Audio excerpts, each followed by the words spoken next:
Hey, Nightshare here, and welcome to another Immortals Progressive Weekend recap.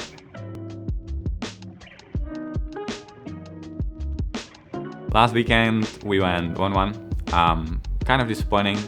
We were hoping for 2-0. That would solidify our standings and high chance of reaching playoffs. First game against Dignitas, they chose blue, we ended up on red.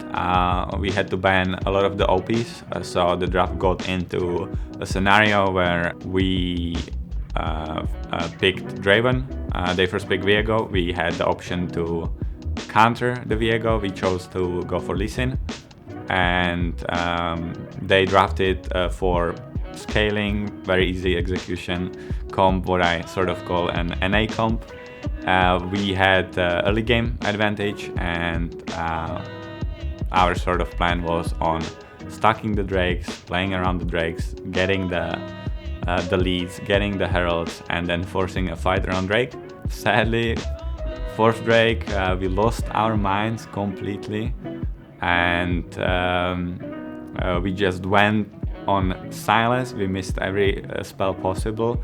Ken died as well, so Silas basically 1v2'd, and the rest of the team were battling around the Drake, and because of we didn't have a jungle, they got to secure the Drake, and from there the game was pretty hard because our team comp was built to excel around these third and fourth Drake, and if we actually do mistakes, then it benefits the opponent team. And Dignitas played pretty well, and they won the game. Next game was against GGS. We decided to go with easier comp. We somehow got Azir first pick, and they didn't really have like a good answer into it. We knew about them playing the Silas into it, so we were prepared, and the draft went really well. I'd say we gapped them pretty hard. For whatever reason, enemy jungle was not pathing to bot lane in the 2v2 matchup that was chosen.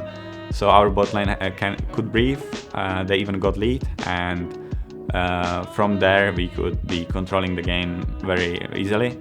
We had some missteps, but the draft held us, and we were able to secure the win and had some nice plays. Going into the last Super Week, we only have 3 days of practice, and we face 3 opponents. It's C9, it's CLG, and it's FlyQuest. It's definitely not easy, but it's not the hardest one.